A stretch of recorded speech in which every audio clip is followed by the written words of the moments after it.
You're just going to see a lot of those big games come together and have those things happen. And then week 2 happens, and week 2 is mostly a bunch of trash.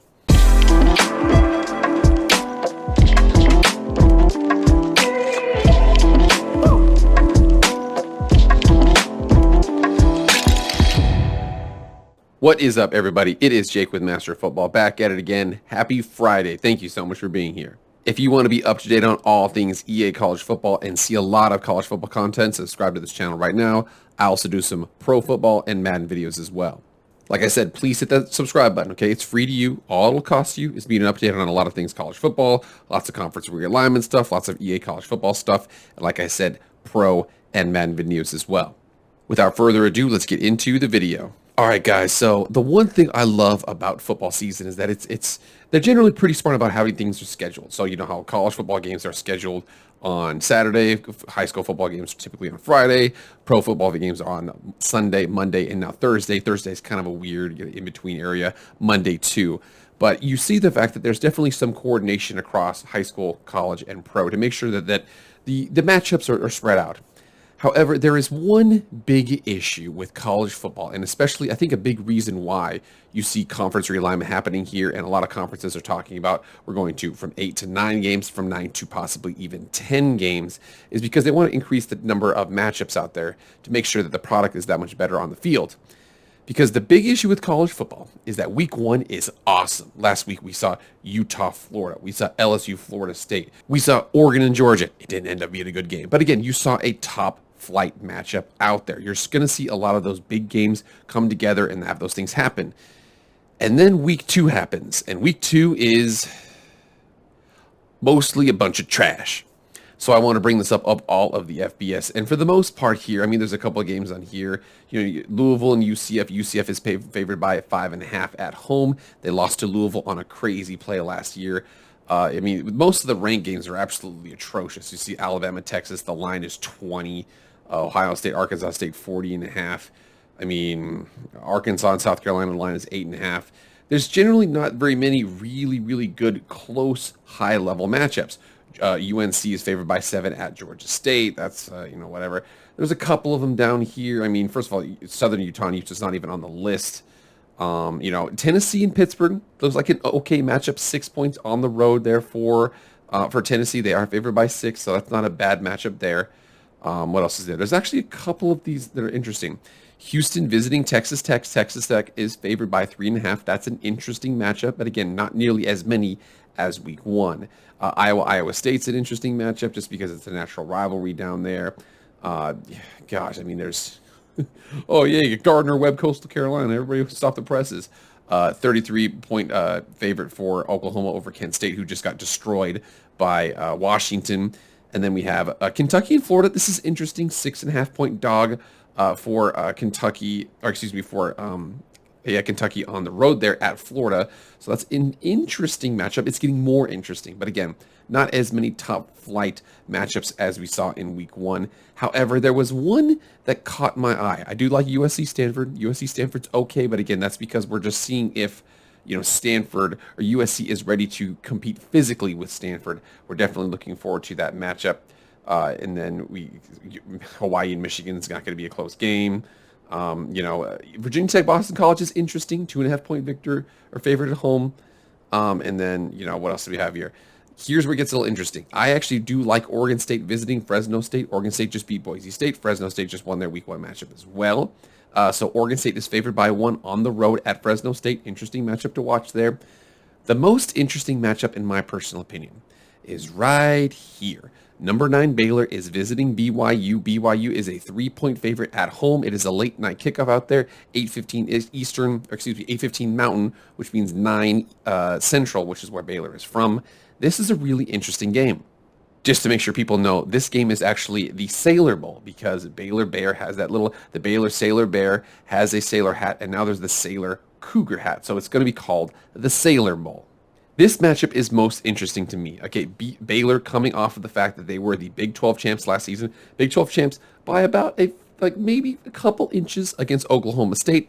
But again, they went out there and they earned it. They lost a couple guys on defense, but they are the I won't say consensus favorite, but they are a strong favorite to win the Big 12 preseason. And then we see BYU. BYU had a magical season last year, lost to Boise State. Very next week, they lost to Baylor, and they definitely fell off the map. They eventually lost their bowl game too, but they were off to a roll. They were a top 10 team doing really well. Their offense is, they lose Tyler Algier, their running back, but their entire offensive line is back. Jaron Hall, the quarterback, is back. They look like they're going to be an explosive team. The big thing about this, though, is that this is going to be a preview of a matchup next year when BYU is in the Big 12 with Baylor. So again, this is a non-conference game right now. Next year, this will be a conference game going forward. This is a big matchup. And I'm telling you, this is the one that's most interesting to me. Not only are both teams ranked, the line is only 3 in this game. So again, it's a close game. They have BYU favored.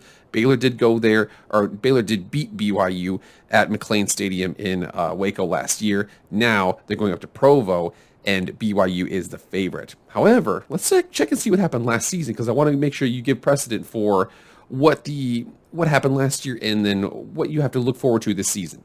So last year, 24-38, Baylor won. However, when you check it out, it really wasn't that close, because you see here the fact that by the fourth quarter, it was, what was this? 3 minutes and 55 seconds left in the game. It was 38-17. They're up 21 points. Puka Nacua scores a touchdown with 1:51 left, but that was basically just to make it a little bit closer. You can definitely see, though, that the fact that there was a definite discrepancy in the physicality of the defenses. You see the fact that Jaron Hall, 342 passing, 1 touchdown, 11 yards per completion. That's actually really, really good, 95 QBR. However, Tyler Algier, NFL running back for the Atlanta Falcons, 15 carries for 33 yards. They had 24 carries for 67 yards of 2.8 yards per carry. You look over at the Baylor side.